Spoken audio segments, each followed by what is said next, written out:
Hello and welcome back to the Corruption of Colton podcast. This is episode 45, and today we're going to be taking it back to the 1970s to take a look at the debut album by 70s hard rock supergroup Bad Company, titled Bad Company. The album was recorded in November of 1973 with Headley Grange and Ronnie Lane's mobile studio, and was produced and released under Led Zeppelin's own record label, Swan Song Records. So, with that background, let's get into the first track. We open up this album with Can't Get Enough, a song about not being able to get enough of a girl's love. And you know what? I can relate. I can't get enough of my girlfriend's love either. And, this might be a traditional hard rock song, pretty generic. A lot of songs at this time in the 70s and 80s were about not being able to get enough of a woman, just different bands writing it in different ways and, wording it in different ways, but that's okay. It might be generic and traditional, but what's wrong with traditional? What's wrong with generic? Though generic, some songs are just really good in the way they sound, and I think this song is still really good. It's like hating classical music for being generic or traditional and sounding the same as other music from the era. That's classical. A lot of classical music sounds that way, but we don't hate on classical music because classical music's just really good, and I feel the same way about this. This might sound a lot like a lot of the hard rock love songs of the era, but it's still a really good love song in the genre of hard rock, so I love it. I like it. Here are some facts about it. Can't Get Enough was the first charting song by Bad Company back in 74 and was the highest charting song the band had at the time and still has. In fact, this song is still played on rock radio to this day in July of 2024. This song was actually written when Ralph was still with rock band Mott the Hoople. As you know, Bad Company is a supergroup of members from Mott the Hoople, King Crimson, stuff like that, but this song was written when Ralph was still with Mott the Hoople, but their label rejected it. Probably for being generic. They probably didn't think it'd be a hit, but that was definitely a mistake on the label's part because this is now one of the highest charting rock songs of 74. So, definitely a big mistake on the label's part. The song was also cut down to 3 minutes and 28 seconds to appease radio. Apparently the song was a little bit longer than than anticipated if you look at the single version, which is a little bit longer. But overall, this is a great song to start off a great album, in my opinion.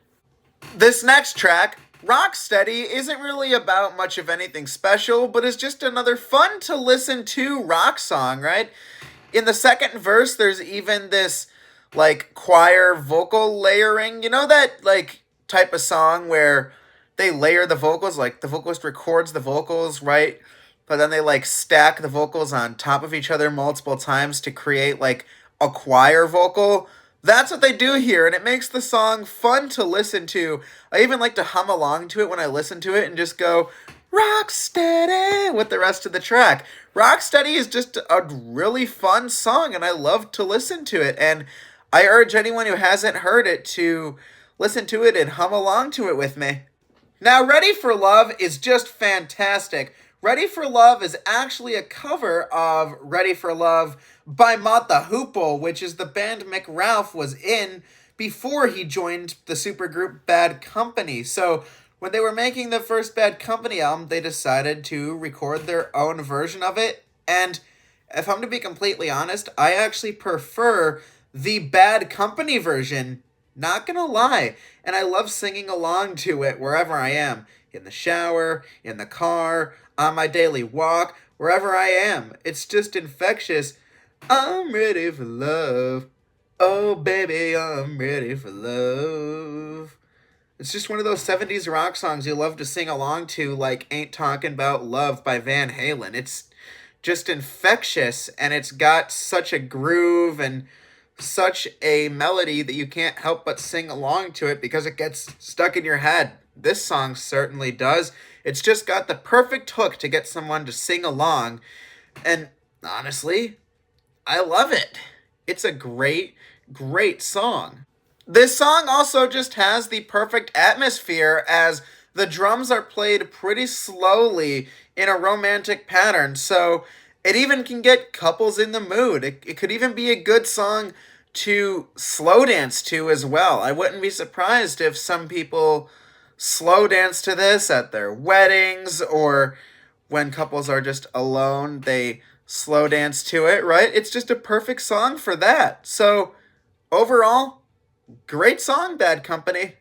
Don't Let Me Down is just an absolutely beautiful 70s rock ballad mixed with some R&B and soul influence, which is definitely pretty special on this album.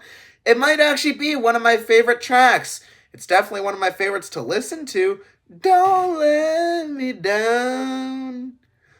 Love can be found. Yeah, I love this track. It's slow. It's got a sweet romantic atmosphere like the last track.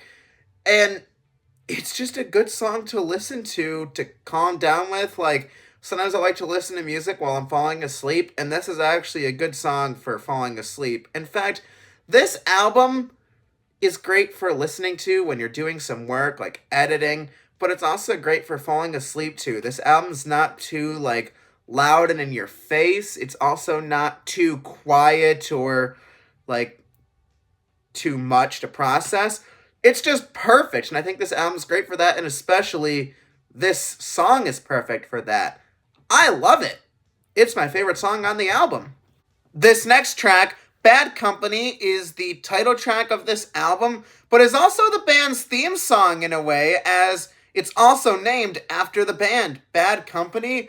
And it might be one of their best songs they've ever written. For one, it has a haunting piano intro that is just absolutely epic that you need to look up for yourself and hear, because if you haven't heard this, I feel sorry for you. This is the definition of amazing piano playing. This is the definition of a fantastic song intro. There are only a select few songs in the world that have great intros, and this song belongs on the list. If you haven't heard this, you need to hear that intro. I unfortunately can't play it because of copyright, but I encourage you to look this up. This is the definition of amazing song intros.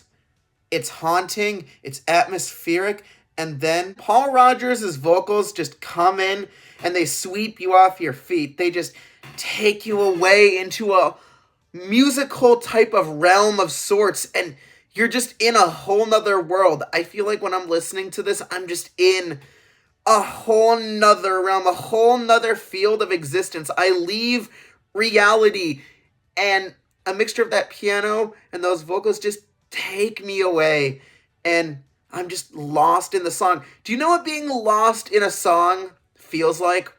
It's a really unique feeling. I can't describe it well. It's like being in a dream. It's like being in a dream.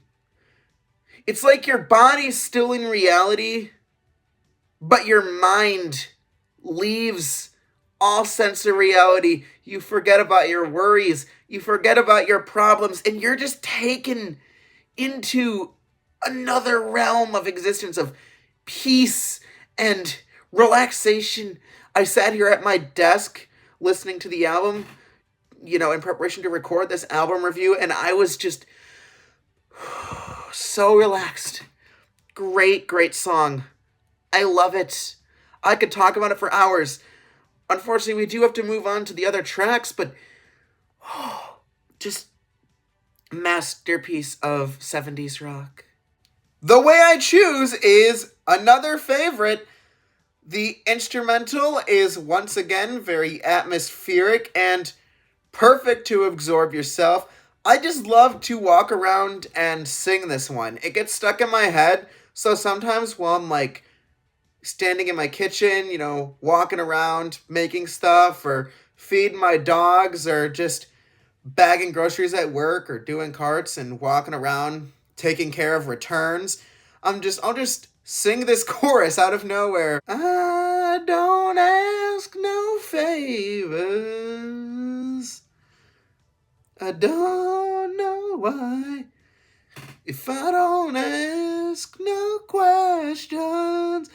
I know, I'm a terrible singer. I'm probably hurting your ears, but I just do really like this song, and I do really just walk around and sing this one. A lot of my coworkers are, I work at a grocery store, so a lot of my coworkers are older folks, like the cashiers and some of the managers, they're like from like the 60s and 70s. They were born around that time. So they know this song. And the funny thing is they're like, how do you know Bad Company? They're like, that's like 30 years behind your generation. And I'm like, well, my parents just showed me a lot of music from their time, and I've grown to really appreciate their music more than music of today. Like, I don't get a lot of modern rap. I mean, I love Eminem and Tupac, of course, but I don't get a lot of the rappers of today. I don't get a lot of the pop stars of today, like Billie Eilish. I don't see the appeal. It's mumble pop, in my opinion. I get Olivia Rodrigo and I get Taylor Swift. I really like those artists. But for the most part, I don't like a lot of modern artists. Some I do, Megan Maroney, Carly Pearce, a lot of modern country I get, but a lot of the modern pop is not the pop I grew up with. I'm probably going to sound like a baby boomer, honestly. I'm going to sound like a boomer by saying this, but just I think that the music from that time was better. I'm sorry, I do think that. And this is a great representation of great music from the 70s. This is a great song. Movin On is the penultimate track to this album, and to be honest, it's good, but I don't think it's as good as its 6 other predecessors. Not to say it's a bad song, but I think the other 6 are better. So this one's just alright. I don't really skip it, but I don't love it, if that makes sense. It's still great representation of 70s rock. It's a good song. Just not the best thing Bad Company's put out.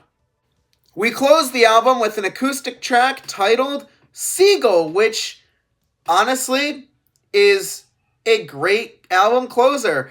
After all the bluesy R&B and different experimental 70s rock we've been getting throughout this album, some slow songs too, it's great to close the album off with an acoustic track. It honestly feels like a song that would be made by the Eagles or even the Beach Boys, which I think the Beach Boys was the intent, as Bad Company states that this song was written on the beach. Each song basically has a story, according to Bad Company, and this song was written on the beach, and you can feel it in the song. And honestly, I agree. This song I interpret it as being about just feeling free and flying away, kind of like you are a seagull, and I can feel it in the song. It's a great track. It does make me want to go to the beach or be in the sky.